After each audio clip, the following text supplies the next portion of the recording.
All right. So we are talking NFTs, Web 3.0, and crypto. I'm guessing neither of these two need any introduction, but I wouldn't be doing either of them justice if I didn't introduce them. Obviously, Emilie Choi oversees kind of all the operational functions at Coinbase as the president and COO. Previous to Coinbase, she spent more than 8 years at LinkedIn as the vice president of corporate development.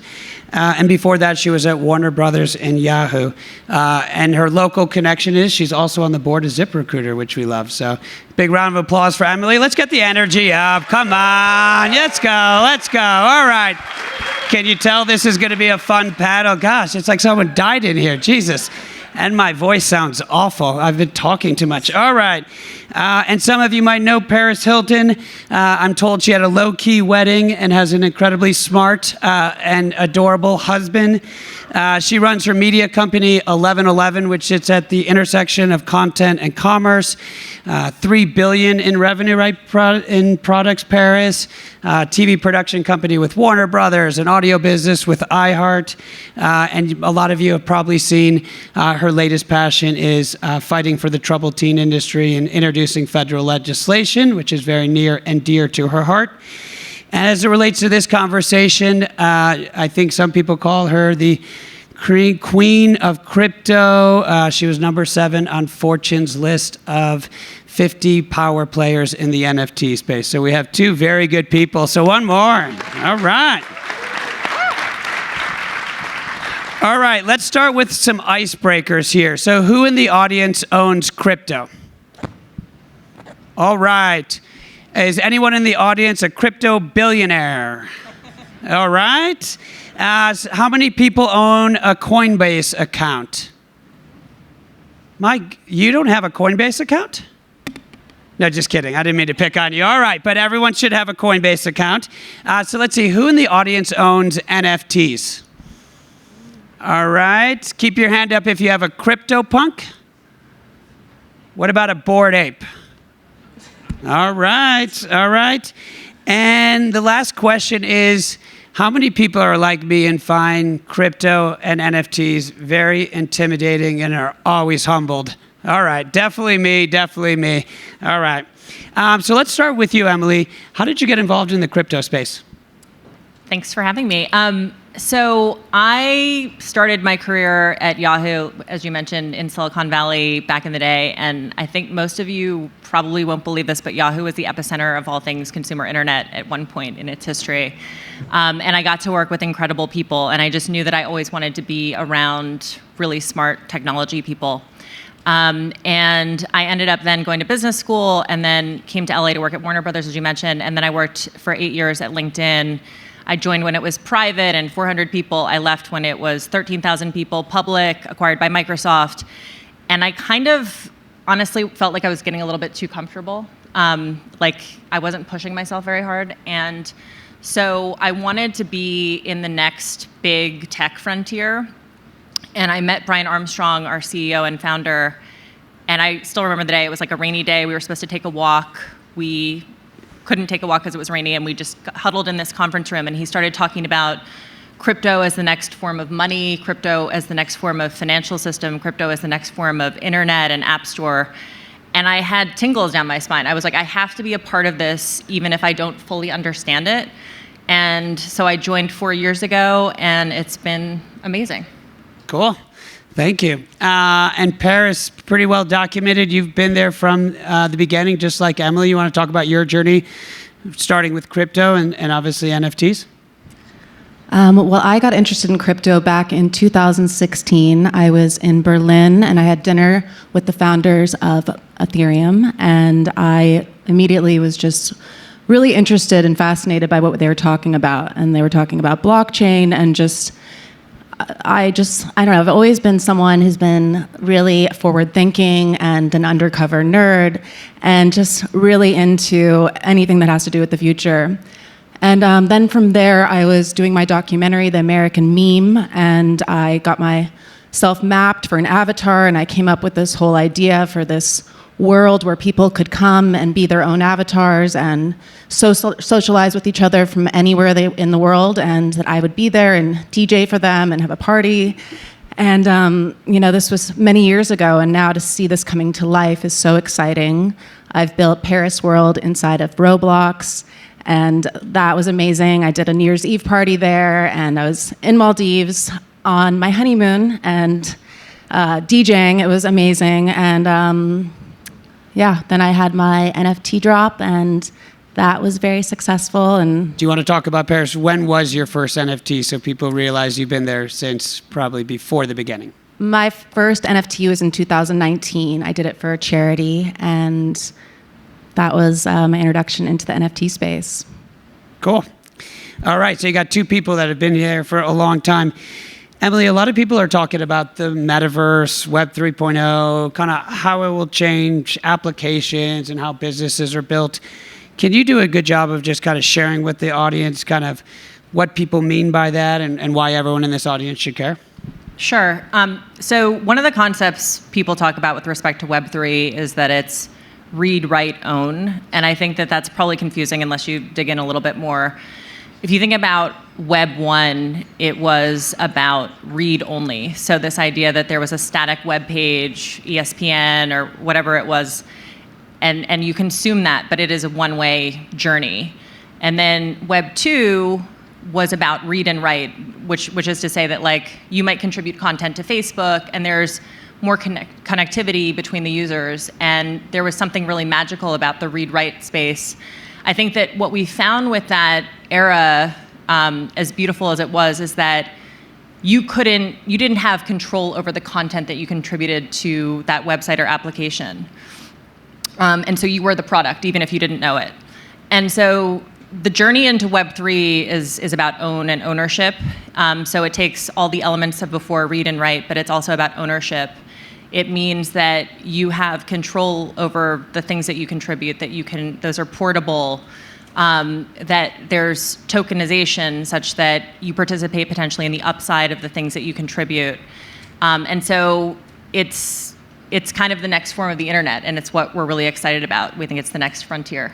Yeah, that's the way we talk about it with our portfolio companies, that it's hard to imagine how all the use cases of this technology in the future, but the underlying principles around community and ownership and all the things that the blockchain and crypto and NFTs represent are just too powerful and make too much sense not to be a very big part of the future. Exactly.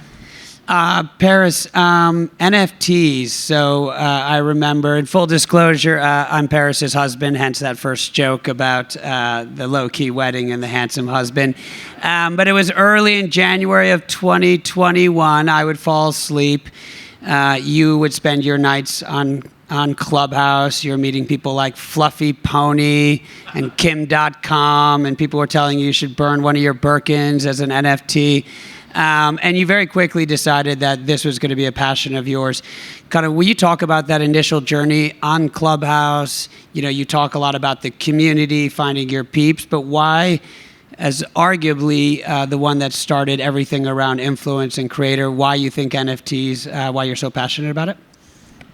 On those late nights on Clubhouse when the world was shut down, I just met so many interesting people, brilliant, creative, kind, supportive, and I don't know, just being on there and listening to these people tell their stories and showing their art, and just, I don't know, I've just feel like I found my tribe and my people who understand me and get me, and I've just made so many amazing friends in this industry now, and I really just love this community so much and how everyone really supports each other and lifts each other up.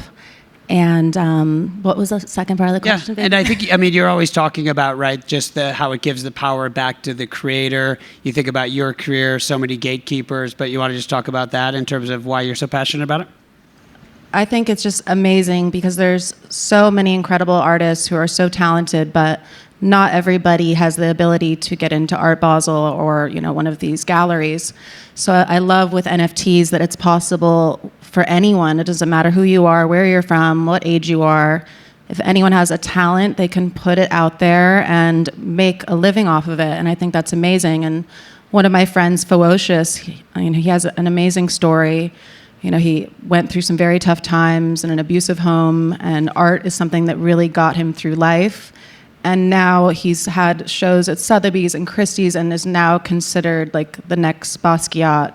And I just think that's incredible, and that was only possible because of NFTs. This would not have been possible in the traditional art world. Even with secondary sales, artists have never been able to participate in that. Once it's sold once, they would never see anything of it again. And now, till the end of time, they will be getting a commission based on that. And I just think that that's amazing, because being a creator and being an artist, I think it's so important to support others. And I just love how the possibilities are truly endless with this. One of the funny anecdotes is when Paris went to go write Ferocious a DM to say, hey, I love your work, I love listening to you on Clubhouse. She went to the DM, and he had wrote a message 5 years ago saying, Paris, you're my idol, will you follow me or like me? But that just shows you the power of NFTs and this technology, right? Which was, he was just a high school boy that loved Paris to death, and next thing you know, he's kind of blowing up. Emilie, one of the reasons why I was so excited to moderate this panel is it's been well documented that Coinbase is getting into NFTs. Can you just talk about kind of what Coinbase is doing in the space and why Coinbase got excited? Yeah. By the way, I did want to say also, there was nobody I wanted to do this panel with other than Paris, because I think that there's this myth that crypto is super intimidating or inaccessible, and I think that Paris is one of the people in the world who actually did adopt it early, who did just start playing with things, and that's how you get started in all of this. And so I think it's been really cool to see your evolution in this. So Coinbase, I think for NFTs, the thing that's really cool about NFTs is it's the first really broad mainstream use case, I think, beyond speculation, that just became clear. You can feel it. It resonates with most people. And so for us, I felt like it was this thing where it was like, oh, okay, now mainstream can kind of get crypto without being terrified of what it could be. And Coinbase has always been founded on these principles of ease of use and safety and security. And so that's exactly what we're building the NFT marketplace with.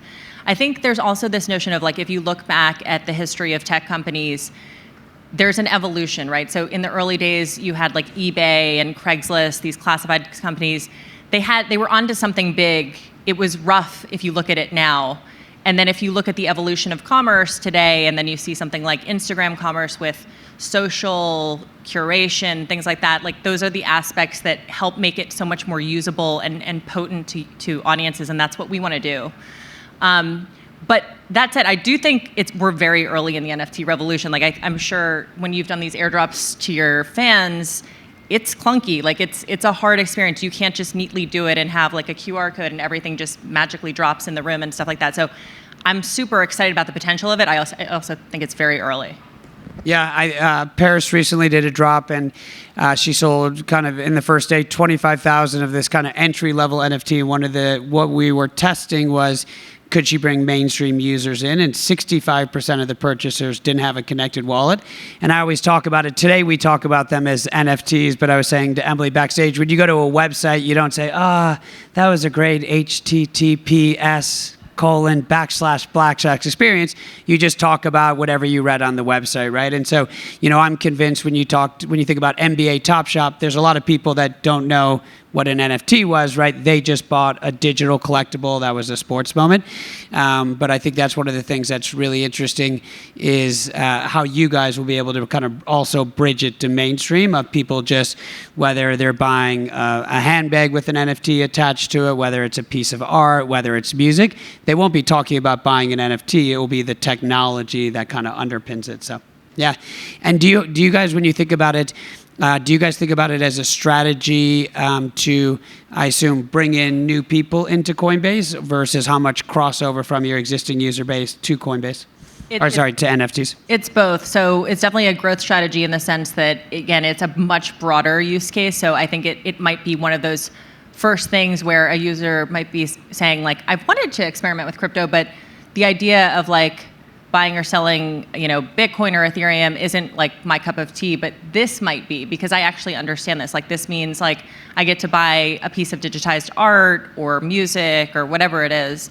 But at the same time, it's also an engagement lever for our existing customers who might have come in to buy Bitcoin or might have come in to kind of stake an asset, and they want to continue to broaden their experiences over time with crypto. Yeah.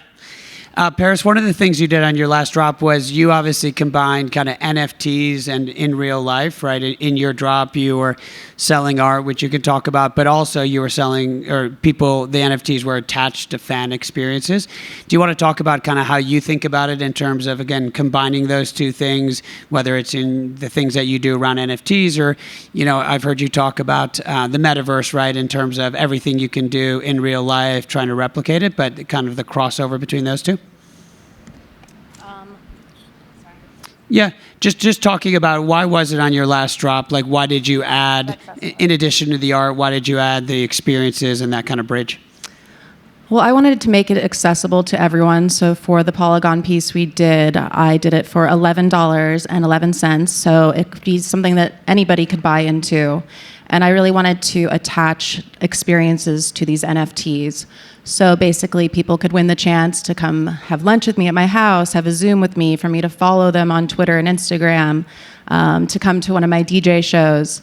So I think it's amazing how you can attach these to anything. It doesn't just have to be art with NFTs. It could be anything from an experience to actual physical items, music, sport. There's just so much that you can do with these that it's really incredible. And like I was saying, with Roblox and my Paris world I built, we had twice as many people at my New Year's Eve party than they had in New York at Times Square, which I thought was amazing. And then I did also in Decentraland, which is another metaverse. I have my genie avatar that went in there, and we headlined a festival, Ferocious and I. And, just being in these worlds, it's really incredible how you can just take these real life experiences, because, not everybody gets to go to Ibiza or gets to go, to these type of events, but to be able to make them in a digital world where people could just do it from the comfort of their living room, it's just really fascinating. Yeah, I think one of the things when I think about your New Year's Eve and the metaverse was how, right, it was kind of a democratization, right? All of a sudden, fans of yours from around the world that wouldn't have been able to hear you DJ that night were able to, but also how much it replicated in real life, right? People were buying photo ops with you. People were buying backstage passes. But it truly is, right? I know you talk about it, and Emily, maybe I'll get your thoughts on it, but I know Paris thinks there's a world where anything we're doing in real life, we will also be doing in the metaverse. But any thoughts you have in terms of when we look forward 5 years from now, like how we'll think about it? What things will we be doing in real life versus the metaverse or anything like that? Comes to mind? Me?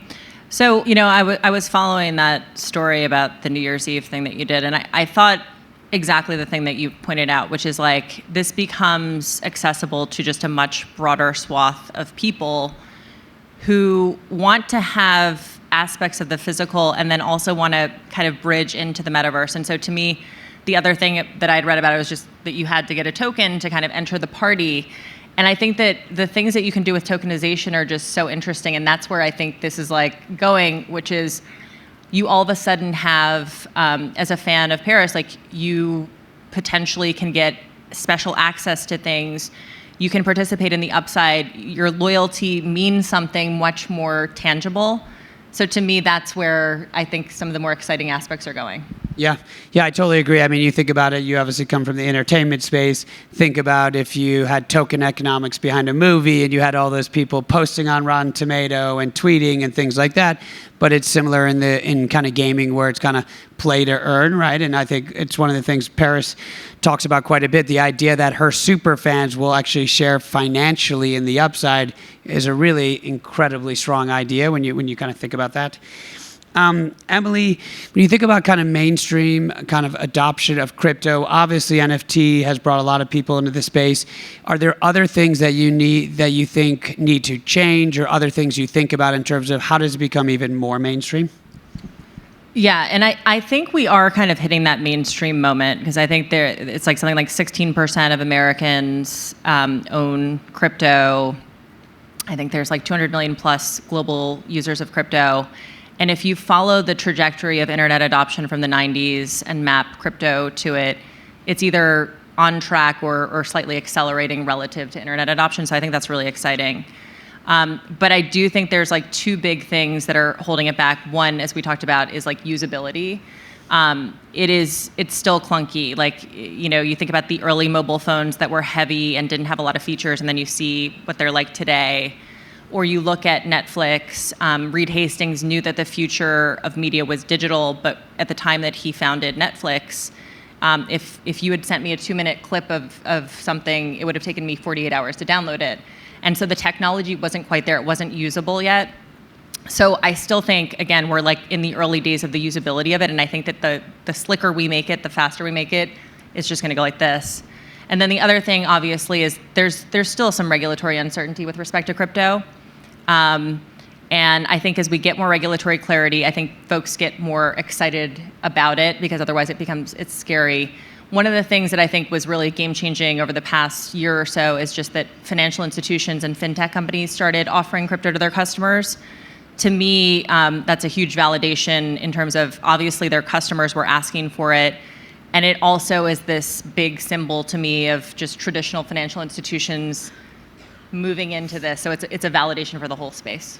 Yeah, I think it's a really interesting comment when they'll all remain nameless, but when you think about some of the heads at large financial institutions, they've been very against crypto and digital currencies, and then they've basically adapted different things to allow for it because it's too big of a juggernaut not to kind of pay attention. Yeah, I mean, it was funny to me. Don't name names, Emily. No, I won't name names. names, but we've heard the rat poison thing and things like that. But it was kind of like funny just to see even KKR, start investing in crypto companies this year, because I remember when I first joined Coinbase, it was like, I mean, when we were raising the Series E, it was hellish. It was hellish, and I kissed the ground when we got the term sheet from Tiger.